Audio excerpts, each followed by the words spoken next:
పఠింప శ్రేష్ఠ గ్రంథం. పఠింప శ్రేష్ఠ గ్రంథము బైబిల్, పఠింప శ్రేష్ఠ గ్రంథము బైబిల్. అనుదినము పఠించిన ప్రేమ తోడ నడుపును, ఓ పఠింప శ్రేష్ఠ గ్రంథము Bible. The best book to read is the Bible. The best book to read is the Bible. If you read it every day, it will help you all the way. Oh, the best book to read is the Bible. दुनिया में सबसे प्यारे पुस्तक Bible, दुनिया में सबसे प्यारे पुस्तक बाइबल. पढ़ो जो उसको रोज बरोज, मार्ग में खतरा कोई न हो. वो दुनिया में सबसे प्यारे पुस्तक बाइबल. మార్చి చదువుకుందామండి. లూకాసు వార్త 19వ అధ్యాయము 1 నుండి 10 వరకు మార్చి చదువుకుందాం. ఆయన సంచరించుచు ఎరికో పట్టణములో ప్రవేశించి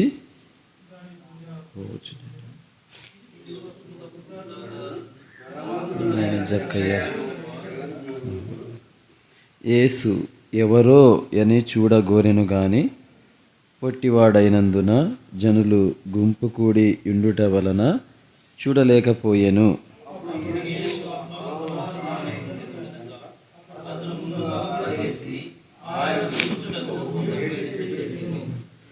యేసు ఆ చోటికి వచ్చినప్పుడు కన్నులెత్తి చూచి, జక్కయ్య త్వరగా దిగుము, నేడు నేను నీ ఇంట నుండవలసి ఉన్నదని అతనితో చెప్పగా,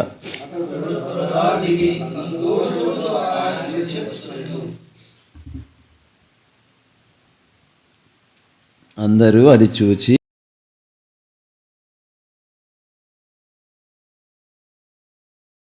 కొనిరి.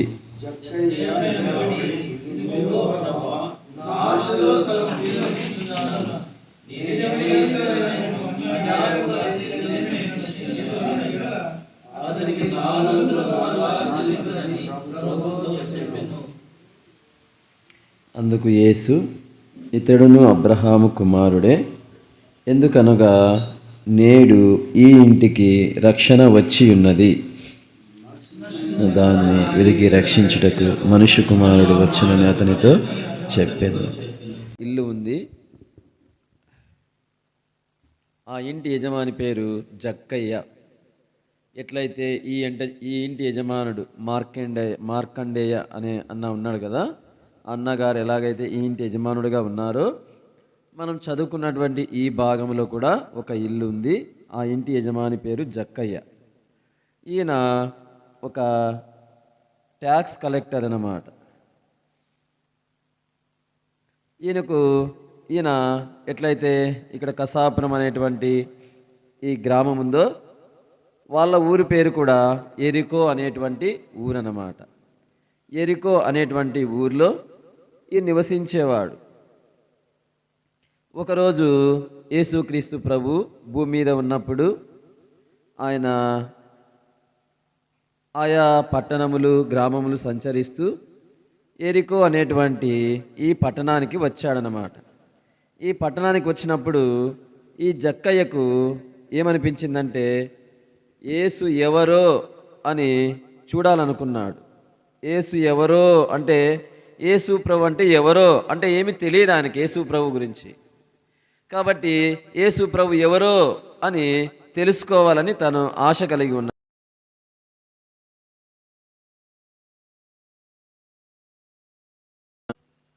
అలాగున ఆశ కలిగి ఆయన యేసుప్రభుని చూడ్డానికి వచ్చాడు.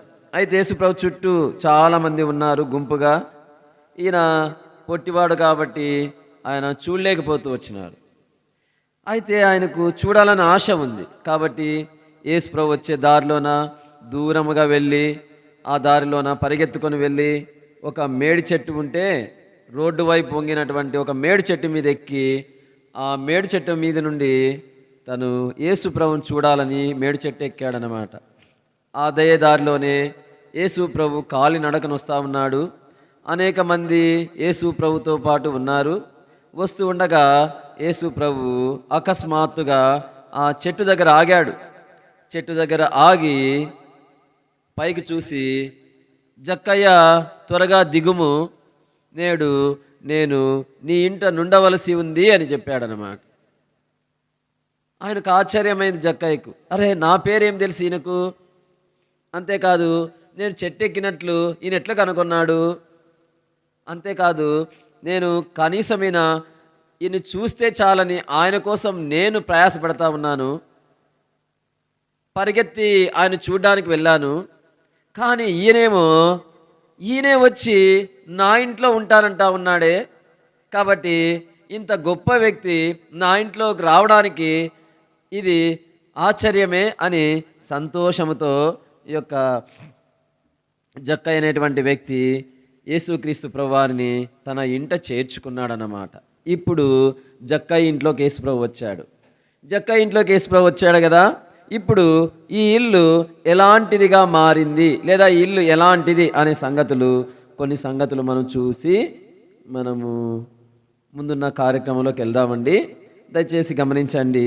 ఈ ఇల్లు ఎలాంటిదంటే మొట్టమొదటిగా చూడండి 6వ వచనం కలిసి చదువుదామండి. 6వ వచనం 19వ అధ్యాయము 6వ వచనం. అతడు త్వరగా దిగి సంతోషముతో ఆయనను చేర్చుకొనెను. ఎట్లాంటి ఇల్లు అంటే ఈ ఇల్లు యేసు ప్రభును చేర్చుకున్న ఇల్లు అన్నమాట. యేసు ప్రభుని ఇంట్లోకి ఆహ్వానించిన ఇల్లు అన్నమాట ఇది మొట్టమొదటిగా. అంతేకాదు, రెండవదిగా ఈ ఇల్లు ఎట్లాంటిదంటే 7వ వచనాన్ని,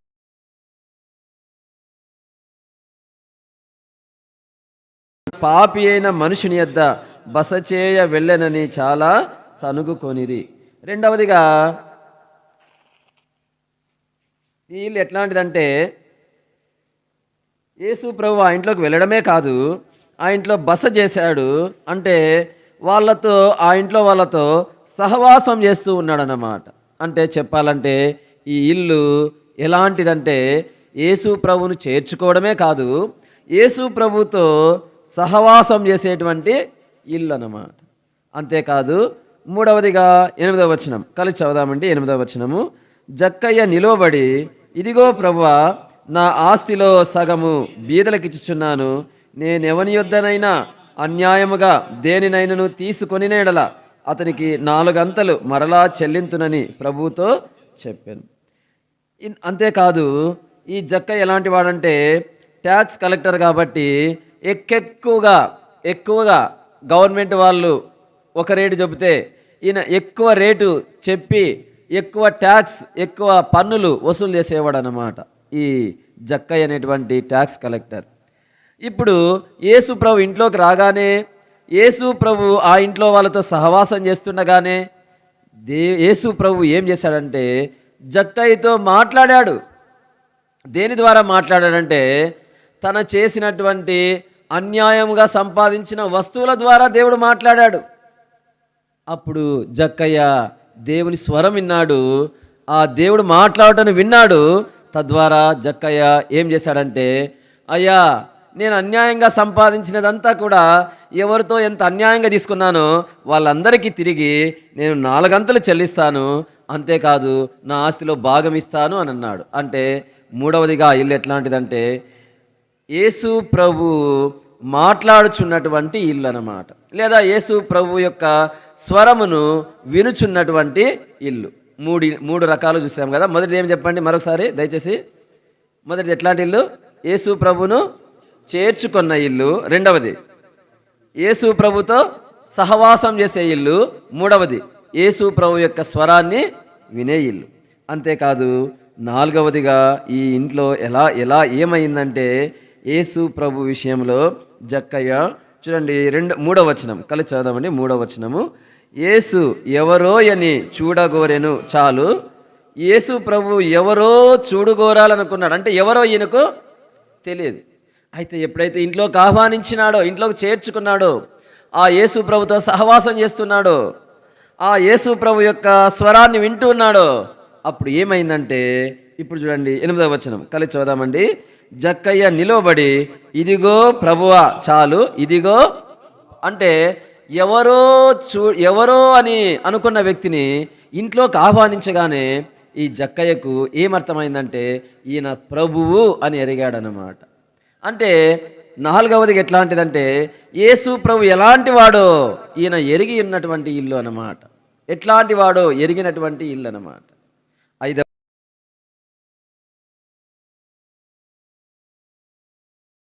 ఇతడును అబ్రహాము కుమారుడే, ఎందుకనగా నేడు ఈ ఇంటికి రక్షణ. 5వదిగా ఆ ఇంటికి రక్షణ వచ్చిందంటే రక్షణ పొందినటువంటి ఇల్లు అన్నమాట. ప్రియమైన సోదర సోదరి, ఈ 5 లక్షణములు కలిగినటువంటి జక్క ఇల్లులాగా సౌడు మార్కండేయన్న వారి గృహము కూడా, వారి ఇల్లు కూడా ఈ 5 లక్షణాలు కలిగినటువంటి వాడితో నింపబడుటకు ప్రభువే కృప అనుగ్రహించునుగాక. ఇప్పుడు ఈ 5 విషయాలను మనము ధ్యానిద్దామండి. ఇక్కడ జక్కయ్య ఇల్లు అని మనం చదువుతూ వచ్చాము. జక్కయ్య ఇల్లు అంటే అక్షరాల ఇల్లే, కానీ దేవుని వాక్యం చెబుతుంది, చాలా మతాలు కూడా చెబుతాయి. ఏమనంటే చూడండి, చదువుదామండి. హెబ్రీలకు రాసిన పత్రిక 3వ అధ్యాయం. హెబ్రీలకు రాసిన పత్రిక 3వ అధ్యాయము 6వ వచనం కలిసి చదువుదామండి. 6వ వచనము చివరి భాగం, 6వ వచనం చివరి భాగం. మనమే ఆయన ఇల్లు. మరొకసారి చదువుకుందామండి. మనమే ఆయన ఇల్లు. చెప్పండి, ఇప్పుడు ఇల్లు అంటే ఎవరు? మనమే ఆయన ఇల్లు. అంటే మనుషులే ఆయన ఇల్లు మనుషులే ఇల్లు అన్నమాట. మనుషులు ఒక ఇల్లు లాంటి వాళ్ళు. చూడండి, మనం ఒక ఇల్లు. అయితే మనిషి యొక్క ఇంట్లో ఎట్లయితే ఆ జక్కయ్య తన ఇంట్లోకి చేర్చుకున్నాడో,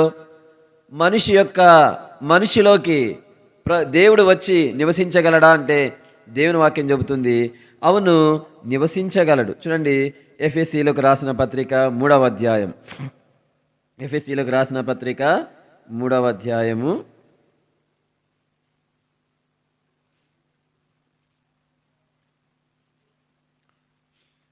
15-18 వచనాలు కలిసి ఉన్నాయండి. 15-18 వచనాలు నాతో కూడా పలకండి.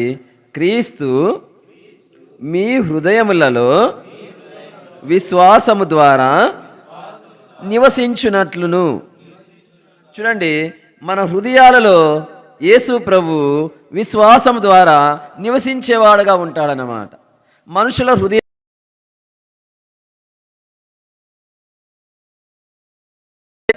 తన ఇంట్లోకి చేర్చుకున్నాడో, నీ ఇంట్లోకి, నా ఇంట్లోకి, అనగా నీ హృదయంలోకి, నా హృదయంలోకి యేసు ప్రభుని చేర్చుకోవాలని యేసు ప్రభు ఇష్టపడతా ఉన్నాడు.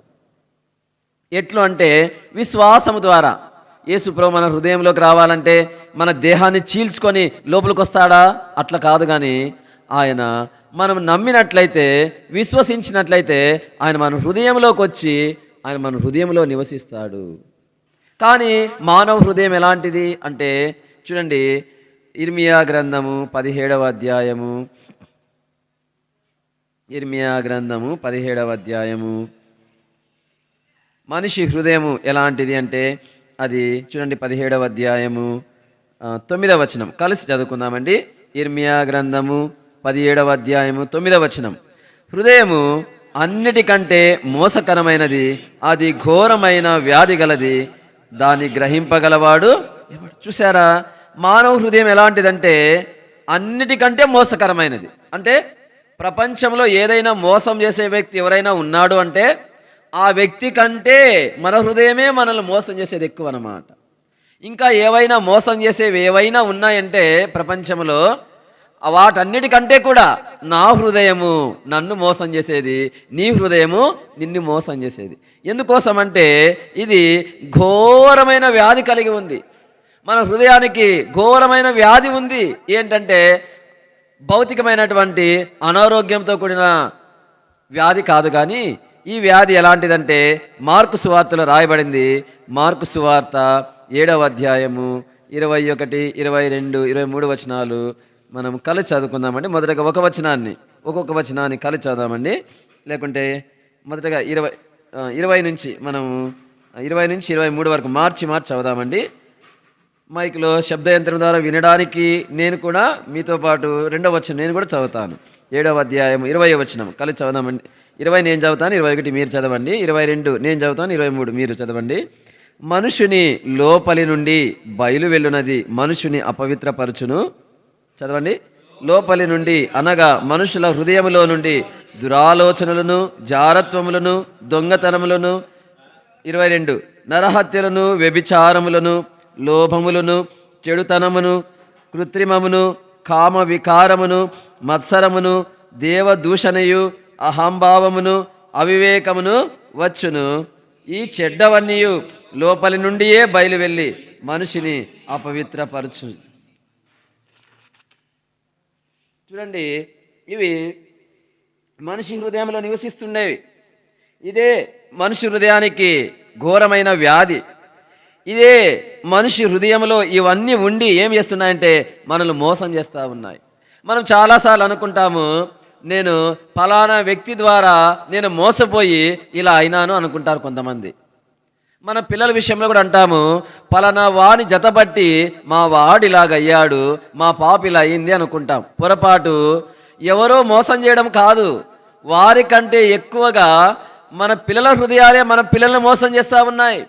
నీ హృదయమే నిన్ను మోసం చేస్తూ ఉంది, నా హృదయమే నన్ను మోసం చేస్తూ ఉంది. ఎందుకంటే ఇవన్నీ మనలో ఉంటా ఉన్నాయి. అంటే చూడండి, దురాలోచనలు అంటే చెడ్డ ఆలోచనలు ఎక్కడొస్తున్నాయి? చెడ్డ ఆలోచనలు ఎవరైనా నీలోకి ఇంజెక్ట్ చేస్తూ ఉన్నారా? ఎవరూ చేయడం లేదు. నీ హృదయంలో నుండే వస్తూ ఉన్నాయి చెడ్డ ఆలోచనలు. అంతేకాదు, చెడ్డ ఆలోచనలు, మరి జారత్వములు, దొంగతనములు, నరహత్యలు, వ్యభిచారములు, లోభములు, చెడుతనములు, కృత్రిమము, కామ వికారము, మత్సరము, దేవదూషణ, అహంభావము, అవివేకము, ఇవన్నీ కూడా మన హృదయంలోనే ఉన్నాయి. ఇవి అప్పుడప్పుడు బయటకు వస్తూ ఉన్నాయి.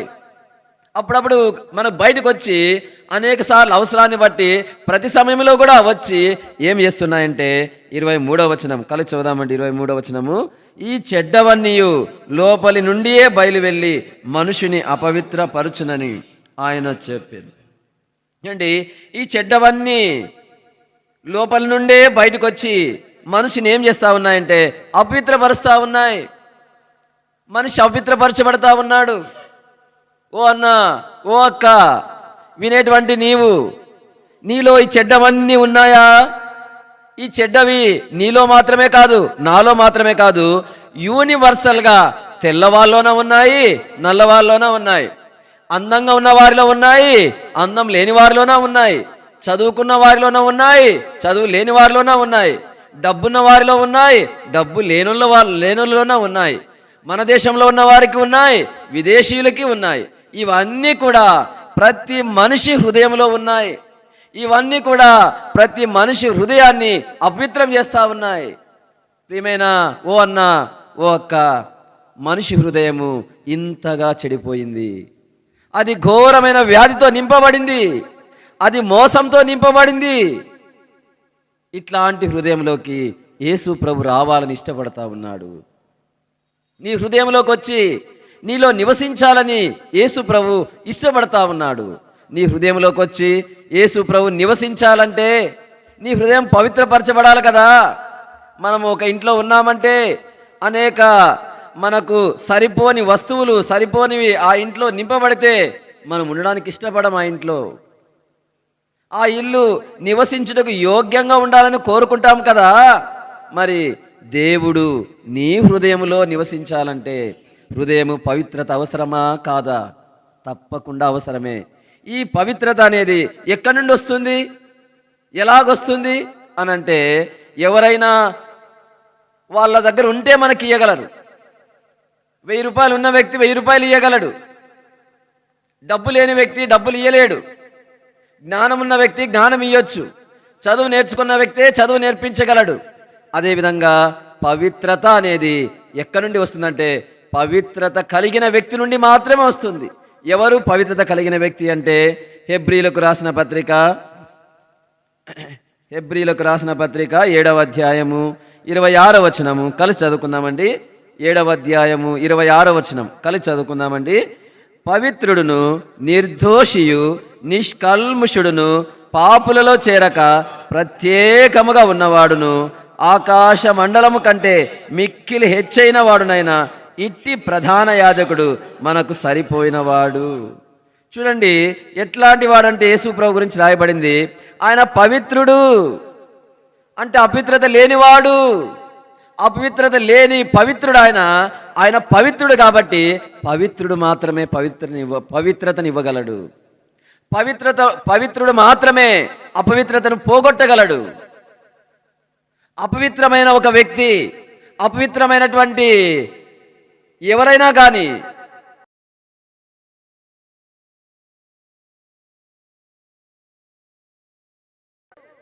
యేసుక్రీస్తు ప్రభు భూమి ఆకాశంలో సృష్టించిన సృష్టికర్త అయిన దేవుడు. ఆయన ఆది నుండి ఉన్నటువంటి దేవుడు. ఆ దేవుడు నీ కొరకై, నా కొరకై, మనుషులందరి కొరకై ఆయన దేవుడుగా ఉన్నటువంటి ఆ దేవుడు మనిషిగా ఈ లోకంలో జన్మించాడు. 2024 సంవత్సరాల క్రితం కన్యక గర్భమున యేసుక్రీస్తు ప్రభు పరిశుద్ధాత్మ శక్తితో జన్మించాడు. అయ్యో, పురుషుని ఎరగనటువంటి పెళ్లి కానటువంటి ఒక కన్యక గర్భంలో ఎట్లా పుడతాడయ్యా అనేటువంటి సందేహం నీకు కలగొచ్చేమో. ఆయన దేవుడు కాబట్టి అలాగ పుట్టగలిగాడు. మనిషికైతే అది అసాధ్యము. ఏ మనిషి కూడా అలాగ పుట్టడానికి వీలు లేదు, అది అసాధ్యము. కానీ ఈయన దేవుడు కాబట్టి ఆయన పుట్టుకలోనే ప్రత్యేకత ఉంది. అంత మాత్రమే కాదు, ప్రతి మనిషి వయసు పెరుగుతుండగా అనేక రకాలైనటువంటి పాపములు ఎవరు నేర్పించకనే నేర్చుకుంటా ఉంటాడు. అబద్ధాలు, మోసములు, దొంగతనము, వ్యభిచారము మనం చదువుకున్న ఇవన్నీ కూడా ఎవ్వరు నేర్పించడం లేదు, మనుషులందరూ నేర్చుకుంటా ఉన్నారు. ఇవి నేర్పించేకి ఎక్కడ స్కూళ్ళు లేవు. ఒక 10th క్లాస్ అబ్బాయికి 10th క్లాస్ అమ్మాయి 10th క్లాస్ పాస్ కావడానికి ఎంతగా ప్రతిరోజు స్కూల్కి వెళ్ళి, ట్యూషన్కి వెళ్ళి, ఇంట్లో చదువుకుంటే కానీ 10వ తరగతి పాస్ కావడం కష్టం, నేర్చుకోవడం కష్టం. అయితే చూడండి, ఈ చెడ్డవన్నీ కూడా ఏ స్కూల్లో నేర్పించడం లేదు, ఏ ట్యూషన్స్ లేవు ఈ చెడ్డవి నేర్పించేకి, ఏ కాలేజీలు లేవు. అయితే మనుషులందరూ కూడా ఇట్లా అపవిత్రపరచబడతా ఉన్నారు. అయ్యా అమ్మలారా, యేసు ప్రభు దేవుడు కాబట్టి ఆయన మాత్రమే అపవిత్రత లేకుండా జీవించాడు. యేసు ప్రభు భూమి మీద పుట్టిన తర్వాత ఆయన పుట్టుక పరిశుద్ధాత్మ శక్తితో పుట్టాడు. ఆయన జీవితం పెరుగుతూ కూడా ఆయన పాపము లేకుండా పరిశుద్ధంగా పెరిగాడు.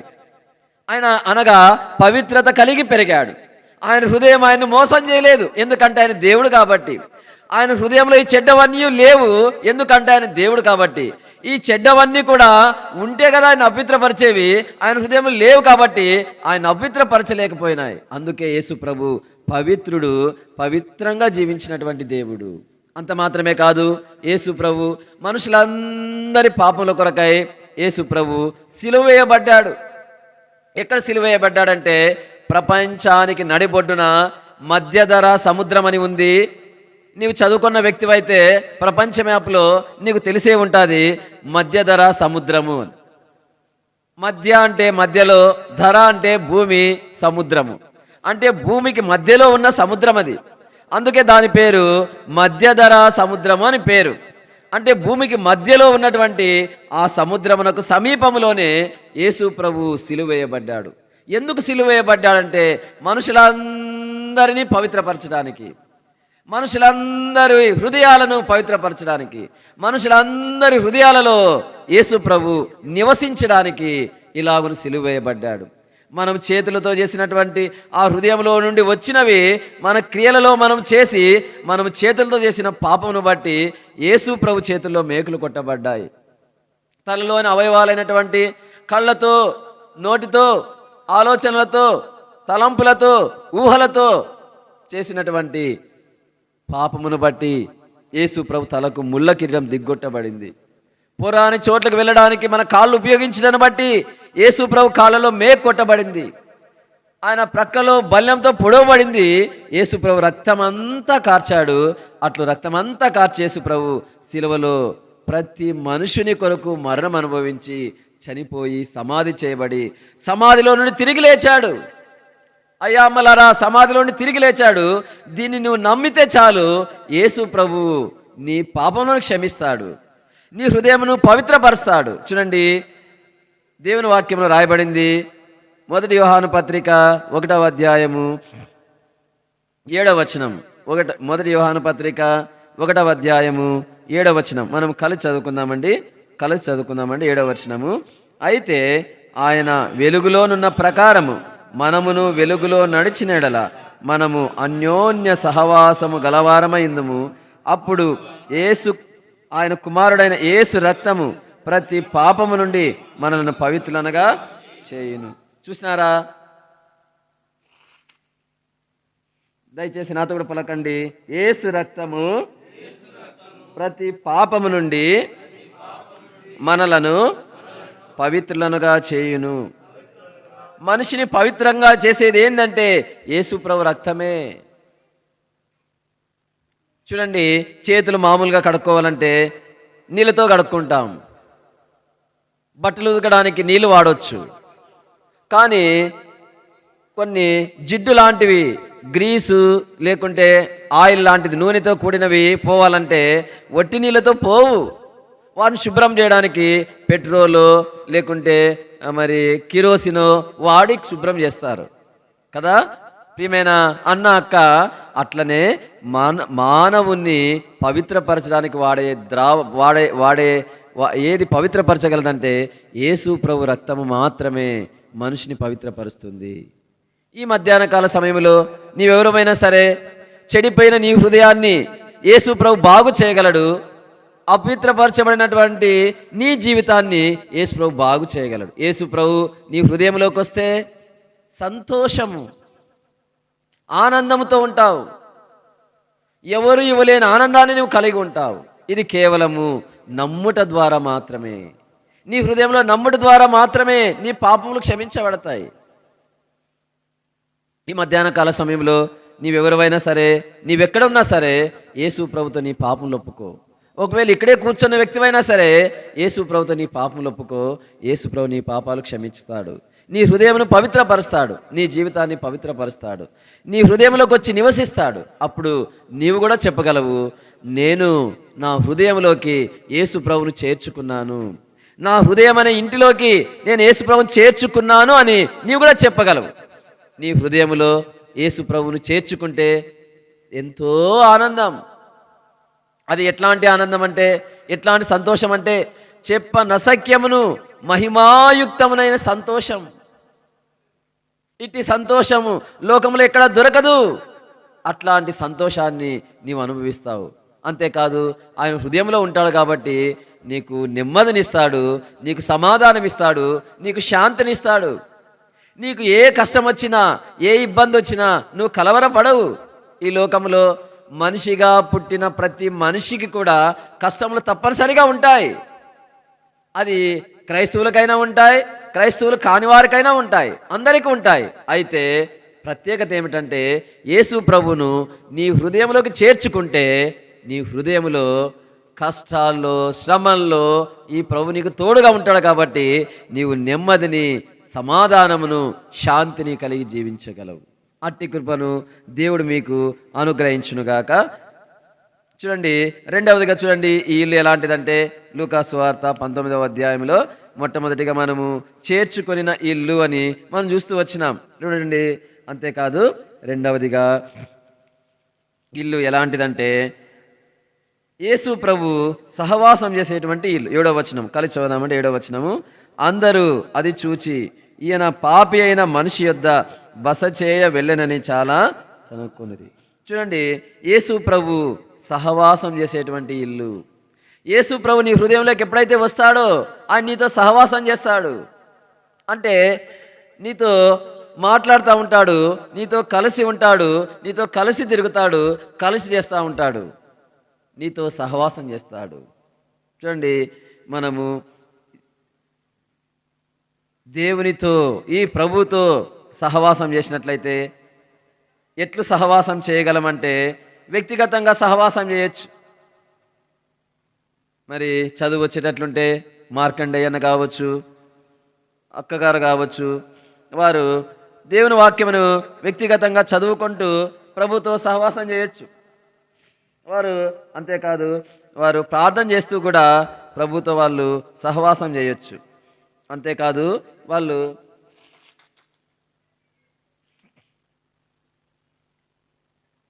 వాళ్ళు అంతేకాదు వ్యక్తిగతంగా వాళ్ళు సహవాసం చేస్తూ వాళ్ళు అట్లు ప్రార్థన ద్వారా కూడా ప్రభుతో సహవాసం చేయొచ్చు. అంతేకాదు దేవుని మందిరం కూడా దగ్గరే ఉంది కాబట్టి దేవుని మందిరంతో కలిసి కూడా సహవాసం చేయొచ్చు. అట్లు సహవాసం చేయడం ద్వారా ఏమి ప్రయోజనం అంటే చూడండి, యోబు గ్రంథము 22వ అధ్యాయం 21వ వచనం కలిసి చదువుదామండి. 21వ వచనం 22, 21 కలిసి చదువుదామండి. 22, 21 కలిసి చదువుదామండి. ఆయనతో సహవాసము చేసిన యెడల నీకు సమాధానము కలుగును, అలాగున నీకు మేలు కలుగు. చూడండి, ప్రభుతో సహవాసం చేస్తే ఏం కలుగుతుందంటే సమాధానం కలుగుతుంది. ఏం కలుగుతుందంటే మేలు కలుగుతుంది. మేలు సమాధానము నీకు కలగాలంటే ఈ ప్రభుతో సహవాసం చేయాల. సౌడు మార్కండేయ అన్న వారి కుటుంబం కూడా వాళ్ళు చదువు రాకపోయినా ప్రార్థన చేయొచ్చు. ప్రార్థన ద్వారా యేసు ప్రభుతో సహవాసం చేయొచ్చు. అంతేకాదు వారు సంఘముతో దగ్గరే బేతేలు మందిరం చర్చి ఉంది కదా, చర్చిలో కూడుకుంటా ఉంటారు సంఘము ఆ సంఘముతో కలిసి సహవాసం చేయొచ్చు. అట్లు సహవాసం చేయడం ద్వారా ఏమవుతుందంటే సమాధానం కలుగుతుంది. ఇంట్లో ఎన్నో సమస్యలు ఉండొచ్చు, సమస్యలు ఖచ్చితంగా వస్తాయి. ఆ సమస్యల్లో సమాధానం ఉంటుంది. అంతేకాదు అట్లు సహవాసం చేయడం ద్వారా మేలు కలిగి ఉంటారు.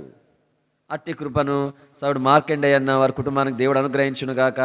వినేటువంటి ఓ సహోదరుడా సహోదరి, నీవు నేను మనము కుటుంబములుగా ప్రభుతో సహవాసం చేస్తూ ఉంటే మనకు సమాధానం కలుగుతుంది. అంతేకాదు మనము మేలును కూడా అనుభవించే వాళ్ళం ఉంటాం. అంతేకాదు చూడండి, రోమీలకు రాసిన పత్రిక సహవాసం ద్వారా మరొక మేలు ఏంటంటే 15వ అధ్యాయము 23, 24 వచనాలు కలిసి ఉన్నాయండి. చివరి నుండి 3వ లైన్ నుంచి దయచేసి నాతో కూడా పలకండి. మీ సహవాసము వలన కొంత మట్టుకు సంతృప్తి పొంది. సహవాసం వలన ఏం కలుగుతుందండి? సంతృప్తి ఉంటుంది. ఇంట్లో ఎన్నో కొరతలు ఉండవచ్చు, ఆర్థిక సంబంధమైన ఉండొచ్చు, మన అవసరాలకు సంబంధించిన ఉండొచ్చు, కొరతలు ఎన్నైనా ఉండొచ్చు. ఈ కొరతలన్నీ కూడా ఎన్నున్నా కానీ తృప్తి కలిగిన జీవితం మనం జీవిస్తాము ప్రభుతో సహవాసం చేస్తూ ఉంటే. ప్రభు స్వరత్వం ఇచ్చి సంపాదించినటువంటి సంఘముతో కలిసి సహవాసం చేస్తూ ఉంటే సంతృప్తిని అనుభవిస్తాం. ఎన్ని కొరతలన్నా ఉండొచ్చు, ఎన్ని లోపాలైనా ఉండవచ్చు, ఎన్ని సమస్యలైనా ఉండొచ్చు, తృప్తి కలిగిన జీవితం జీవిస్తాము. మనిషికి తృప్తి కంటే విలువైనది ఏది ఉందండి? ప్రపంచ ధనవంతులుగా ఉండి కూడా తృప్తి లేకుండా జీవించే వాళ్ళు ఉన్నారు. ఆ కోట్ల డబ్బులు వాళ్ళకు తృప్తినివ్వడం లేదు. ఎంతోమంది పని వాళ్ళు వాళ్ళ కింద ఉన్నారు, పెద్ద పెద్ద బిల్డింగ్లు కట్టించుకున్నారు, కోట్ల చెప్పాలంటే కొంతమంది వేల కోట్ల రూపాయలు, లక్షల కోట్ల రూపాయలతో ఇల్లు కట్టించుకున్నటువంటి వాళ్ళు ఉన్నారు. అయితే వారు హృదయాలలో తృప్తి లేని వారుగా ఉన్నారు. ఓ అన్న, ఓ అక్క, యేసు ప్రభుతో నీవు సహవాసం చేస్తే నీవు తృప్తి కలిగి ఉంటావు. ఏమున్నా ఏమి లేకపోయినా తృప్తి, ఏమున్నా ఏమి లేకపోయినా నెమ్మది ఉంటుంది. అట్టి తృప్తిని ప్రభు మీకును నాకును మనకందరికీ అనుగ్రహించును గాక. చూడండి, లూకా సువార్త 19వ అధ్యాయము. అంతేకాదు ఈ యొక్క జక్కయ్య వారి ఇల్లు ఆయన చేర్చుకున్న ఇల్లుగా ఉంది. ఆయనతో సహవాసం చేయడం మాత్రమే కాదు, అంతేకాదు 8వ వచనంలో 8వ వచనంలో కలిసి చదువుదామండి. జక్కయ్య నిలవబడి, ఇదిగో ప్రభువా, నా ఆస్తిలో సగము బీదలకిచ్చున్నాను. చదవండి.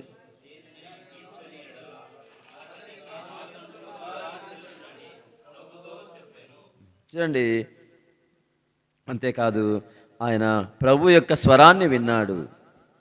మనం కూడా దేవుని స్వరాన్ని వినగలం దేవునితో సహవాసం చేస్తూ ఉంటే. ఈ దేవుడు ఎలాంటి వాడు అంటే జీవము గల దేవుడు, జీవం లేని దేవుడు కాదు. జీవం లేని దేవుడు అయితే మాట్లాడు, వాస్తవమే. కానీ యేసు ప్రభు ఎలాంటి దేవుడు అంటే జీవం ఉండేటువంటి దేవుడు, ప్రాణం ఉండేటువంటి దేవుడు. చూడండి, 1 యోహాను పత్రిక 5వ అధ్యాయం. యోహాను రాసినటువంటి 1 పత్రిక 5వ అధ్యాయము మనము కలిసి చదువుదామండి. 20వ వచనము, లేదంటే చివరి భాగం, నాతో కూడా పలకండి. చివరి భాగము, ఆయనే, ఆయన అంటే ఎవరు? యేసు ప్రభు. ఆయనే నిజమైన దేవుడును నిత్య జీవమునై ఉన్నాడు. ఈయన ఎట్లాంటి వాడంటే నిజమైన దేవుడు, జీవము గల దేవుడు. చూడండి, ఇర్మియా గ్రంథం 10వ అధ్యాయం 10వ వచనం. ఇర్మియా గ్రంథము 10:10. ఇర్మియా గ్రంథం 10వ అధ్యాయం 10వ వచనం. నిన్నటి దినం కూడా మనం చదువుకున్నాం కదా, మరొకసారి చదువుకుందామండి. 10:10 కలిసి చదువుదామండి. యెహోవాయే నిజమైన దేవుడు, ఆయనే జీవము గల దేవుడు. జీవము గల దేవుడు. మరి జీవము గల దేవుడు అంటే ప్రాణం ఉండే దేవుడు కదా. ప్రాణం ఉండే ఈ దేవుడు మాట్లాడతాడు, నీతో మాట్లాడతాడు. ఈ దేవుడు మాట్లాడే దేవుడు.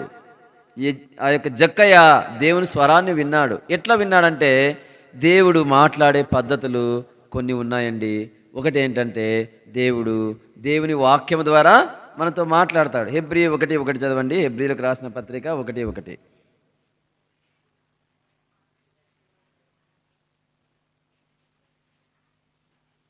హెబ్రీలకు రాసిన పత్రిక 1:1 త్వరగా చదవండి, టైం అయిపోతుంది. పూర్వకాలమందు నానా సమయములలో నానా విధములుగా ప్రవక్తల ద్వారా మన పితరులతో మాట్లాడిన దేవుడు, చూడండి, గమనించండి, ఈ దినముల అంతమందు కుమారుని ద్వారా మనతో మాట్లాడెను. యేసు ప్రభు ద్వారా మనతో మాట్లాడెను అని. యేసు ప్రభు ఎవరు అంటే యోహాను 1:1. యోహాను 1:1 చదవండి. యోహాను సువార్త 1:1.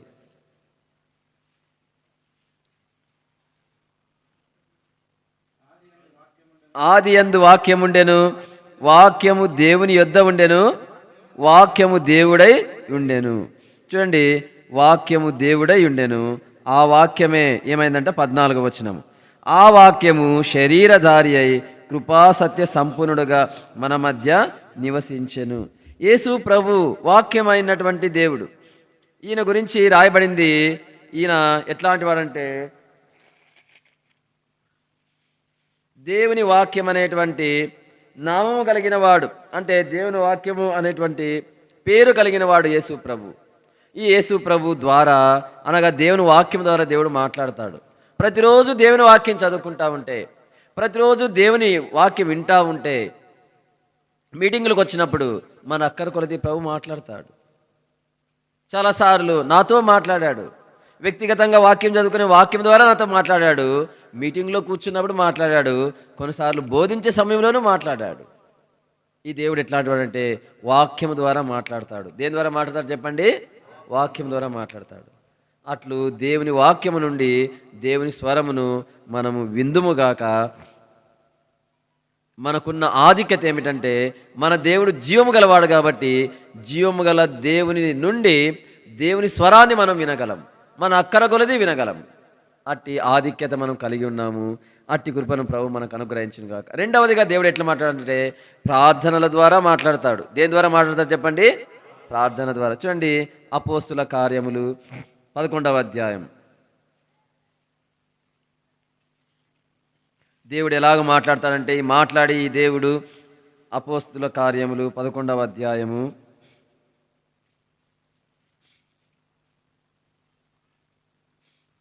చూడండి 5వ వచనం.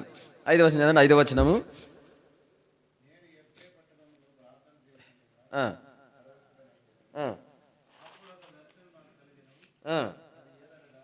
చూడండి, పేతురు ప్రార్థన చేస్తూ ఉంటే పేతురుకు ప్రార్థనలో దేవుడు మాట్లాడుతూ వచ్చినాడు దర్శనం ద్వారా. అంటే ప్రార్థనలో మాట్లాడేటువంటి దేవుడు. కొన్నిసార్లు ప్రార్థనలో దర్శనం కలగకపోయినా హృదయంలో అర్థమవుతుందన్నమాట, ప్రార్థన దేవుడు విన్నాడు. కొన్నిసార్లు మనం ప్రార్థనలో ఏకాంతంగా ప్రభుతో గడిపేటప్పుడు కొన్ని దేవుడు చేయమని చెబుతాడు, కొన్ని చెయ్యొద్దంటాడు. అంటే అర్థం ఏంటంటే మన దేవుడు ప్రార్థనలో మాట్లాడే దేవుడు. అందుకే పాటలో కూడా మనం పాడతాము, ప్రార్థనల యందున నీ స్వరం వినిపించు ప్రభు అనే పాటలో. ప్రార్థనలో కూడా దేవుడు మనతో మాట్లాడతాడు, వాక్యం ద్వారా మాట్లాడతాడు. రెండవది ప్రార్థన ద్వారా మాట్లాడతాడు. మూడవది ఎట్లా మాట్లాడతాడంటే దేవుడు పరిస్థితుల ద్వారా కూడా దేవుడు మాట్లాడతాడు. చూడండి, మొదటి రాజుల గ్రంథం 17వ అధ్యాయం 17వ వచనం. ఇక్కడ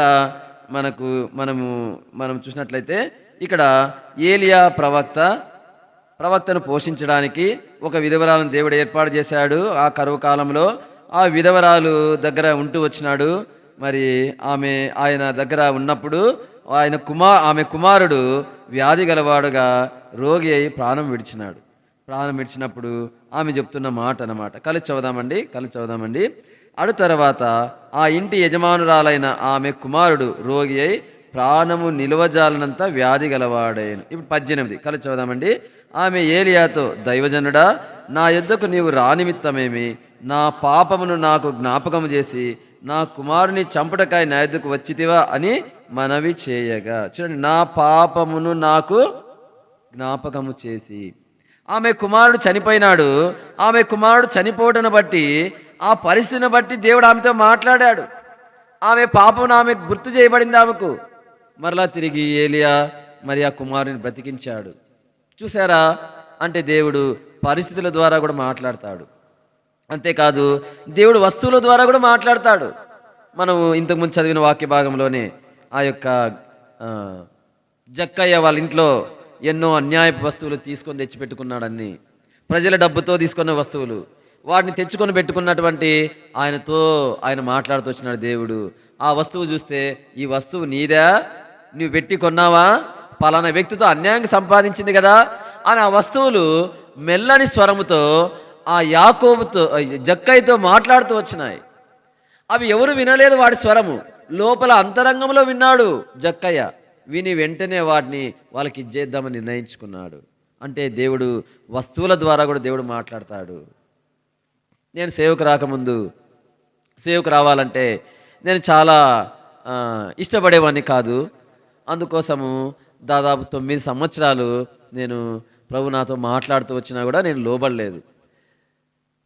ఒకానొక సమయంలో నేను ప్రభువుకు ఏం చెప్పేవాడిని అంటే, ప్రభువా, నేను ఒక్కడే కొడుకుని, మా అమ్మ నాన్న వృద్ధాప్యంలో ఉన్నారు, మా కుటుంబాన్ని నేను చూసుకోవాలా, నా తల్లిదండ్రులను చూసుకోవాలా, ఇది నా బాధ్యత, నాకు తల్లిదండ్రులు ఇచ్చారు కాబట్టి నేను సేవకు రాలేను ప్రభా అని చెబుతూ వచ్చినాను అనమాట.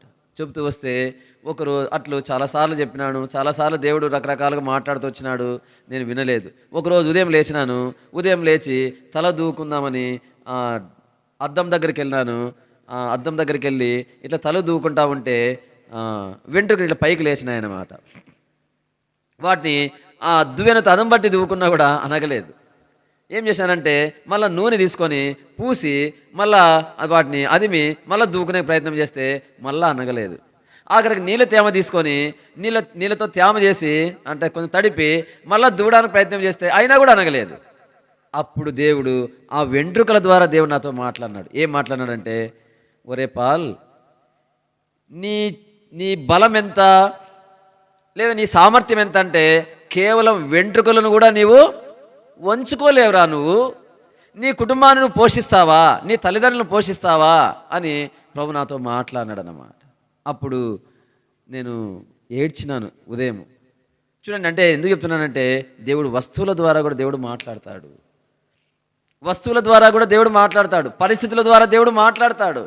అట్లు జక్కయ్యతో మాట్లాడాడు. అదేవిధంగా సౌడు మార్కండేయ అన్నతోనూ వారి కుటుంబంతోనూ దేవుడు మాట్లాడునట్లు ప్రభువే కృప అనుగ్రహించునుగాక. టైం అయిపోతుందండి. చూడండి, మనం ఎన్ని చూసామండి ఇప్పటికీ? నీవే లెక్కేసుకోవాలని అంటారా? 3.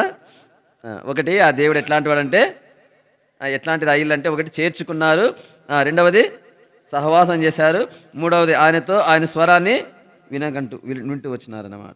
4వదిగా చూడండి, ఆయన ఎట్లాంటి వాడంటే మొదటేమో ఎవరో అని అనుకున్నాడు, 3వ వచనంలో ఎవరో అని. చూడండి 7వ వచనంకి వచ్చేతలకే 8వ వచనం వచ్చేతలకే ఇదిగో ప్రభువా అంటూ వచ్చినాడు. అంటే అర్థం ఏంటంటే యేసు ప్రభు ఎవరో అని మొదట ఎరగలేదు.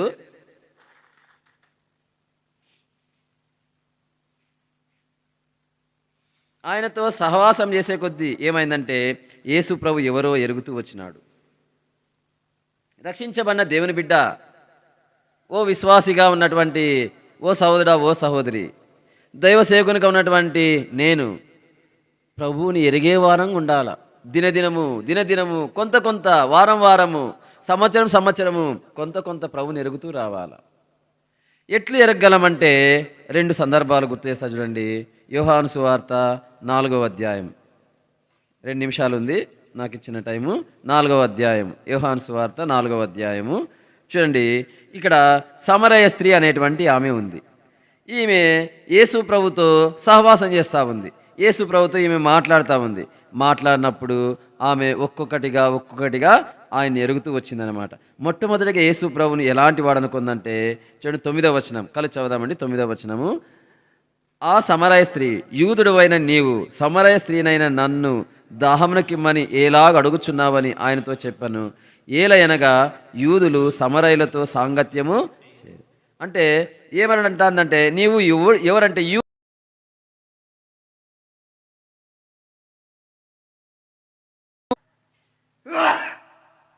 చూడండి యూదుడు అని మాత్రమే ఎరిగింది. తర్వాత చూడండి 12వ వచనం, కలిసి చదువుదామండి. 12వ వచనం కలిసి చదువుదామండి. తానును తన కుమారులను పశువులను ఈ బావి నీళ్లు త్రాగి మాకిచ్చిన మాన తండ్రి అయిన యాకోబు కంటే నీవు గొప్పవాడవా? అంటే నువ్వేమి మా యాకోబు కంటే గొప్పవాడవు కాదు అని మాత్రమే ఎరిగింది యేసు ప్రభుని. అట్లే చూడండి ఇంకా ఆయనతో మాట్లాడుతూ వచ్చింది. అమ్మ ఆయనతో మాట్లాడుతూ రాగా చూడండి 19వ వచనం, కలిసి చదువుదామండి. 19వ వచనం, అప్పుడు ఆ స్త్రీ, అయ్యా నీవు ప్రవక్తవని గ్రహించున్నాను. చూడండి యూదుడని ఎరిగింది. ఆ తర్వాత ఆమె అనుకుంది యాకోబు కంటే నువ్వేం గొప్పోడు కాదులేప్ప అని అనుకుంది. మళ్ళా తర్వాత ఈయన ప్రవక్త అని ఎరిగిందన్నమాట. అంతేకాదు ఆమె ఎలా ఎరిగిందంటే మళ్ళా తర్వాత చూడండి ఆయన అలాంటి వాడు ఎరిగిందంటే 29వ వచనం, కలిసి చదువుదామండి. 29వ వచనం కలిసి చదువుదామండి. మీరు వచ్చి నేను చేసినవన్నీ నాతో చెప్పిన మనిషిని చూడుడి, ఈయన క్రీస్తు కాడా. ఎవరు కాడా? క్రీస్తు కాడా అంటే ఈయన ఎవరంటే క్రీస్తు అని ఆమె ఎరుగుతూ వచ్చిందన్నమాట. ప్రియమైన సోదరుడా, సహోదరి, మనం రక్షణ పొంది ఎంతకాలమైంది, ఎన్ని సంవత్సరాలైంది? అయితే మనము ప్రభుని ఏ పరిమాణంలో ఎరిగి ఉన్నాం, ఎంత పరిమాణంలో ఎరిగి ఉన్నాము? ఇదే యోహాను సువార్త 9వ అధ్యాయంలో ఉంది చూడండి. మరొక వ్యక్తి గుడ్డివాడు. ఈ వ్యక్తి కూడా ప్రభుని ఎరుగుతూ వచ్చినాడు. ఈయన కన్నులు యేసు ప్రభు తెరిచాడు. సిలోయమన కోనేటికి వెళ్ళి కడుక్కొని రమ్మని చెప్పాడు. ఆయన కడుక్కొచ్చాడు. చూడండి ఇప్పుడు నీ కన్నులు ఎలాగో తెలిసాయి అని అంటే ఏం చెప్తా ఉన్నాడంటే చూడండి 11వ వచనం, కలిసి చదువుదామండి. 11వ వచనం, వాడు యేసు అను ఒక మనుషుడు. ఎట్లా అంటాడంటే యేసు ప్రభు ఒక మనుషుడు అని ఎరిగాడు గుడ్డివాడు. మొదటగా ఏమనంటే యేసు ప్రభు ఒక మనిషి అనుకున్నాడు. 17వ వచనం చూడండి. 17వ వచనం, ఆయన ఒక ప్రవక్త. ఆయన ఎవరంట? ఆయన ప్రవక్త అని ఎరిగాడు అన్నమాట.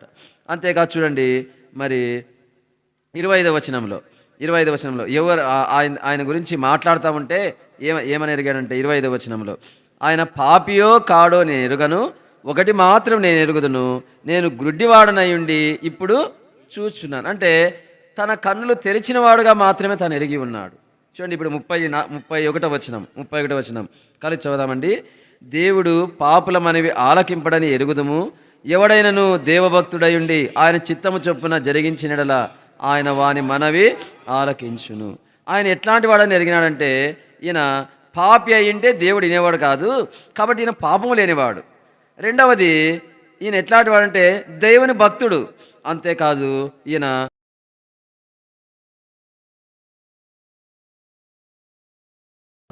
ఈయన దేవుని యుద్ధ నుండి వచ్చినవాడు అని చెబుతూ వచ్చినాడు. అంటే ఇంకొంచెం ఎరిగినాడు. ఇప్పుడు చూడండి 38వ వచనం కలిసి చదువుదామండి. 38వ వచనం కలిసి చదువుదామండి. అంతటా వాడు ప్రభువా చాలు ఏమన్నాడు? ప్రభువా. ఇప్పుడు ఏం ఎరిగినాడంటే ఆయన ప్రభు అని ఎరిగినాడు. ఒక మనుషుడు అని ఎరిగినటువంటి వాడు ప్రభు అని ఎరగడానికి ఎంత టైం పట్టింది, స్టెప్ బై స్టెప్ పెరుగుతూ వచ్చినాడు. అదేవిధంగానే మన జీవితంలో కూడా ఇక్కడ ఈ గుడ్డివాడు యేసు ప్రభు గురించి మాట్లాడు ద్వారా యేసు ప్రభుని ఎరిగినాడు. కానీ సమరయ స్త్రీ యేసు ప్రభుతో మాట్లాడు ద్వారా ఎరిగింది. యేసు ప్రభుతో మాట్లాడము, యేసు ప్రభుని గురించి గుడ్డివాడు యేసు ప్రభుని గురించి మాట్లాడుతూ ఉన్నాడు. యేసు ప్రభుని గురించి మాట్లాడుతుండగా ఎరుగుతూ వచ్చినాడు. యేసు ప్రభును మనం ఎట్లు ఎరగగలమంటే దినదినము ఒకటి ఆయనతో సహవాసం చేస్తూ ఉండగా ఎరుగుతూ వస్తాము. రెండవది ఆయన గురించి మాట్లాడడం, యేసు ప్రభు గురించి మాట్లాడడం. గుడ్డివాడు యేసు ప్రభు గురించి మాట్లాడుతూ వచ్చినాడు. ఆ మాటల్లోనే ఆలోచనలు మాటల్లో ఆలోచిస్తూ మాట్లాడుతుండగా ఆయన మనుషుడు అట్లా ఇట్లా అని చెప్పుకుంటూ లాస్ట్కి ఆయన ప్రభువా అని ఎరిగినాడు అన్నమాట. కాబట్టి దేవుని పిల్లలమైన మనం కూడా అట్లు ప్రభుతో సహవాసం చేయడం ద్వారా ఎక్కువగా ప్రభుని ఎరిగిన వారమై ఇందుము గాక.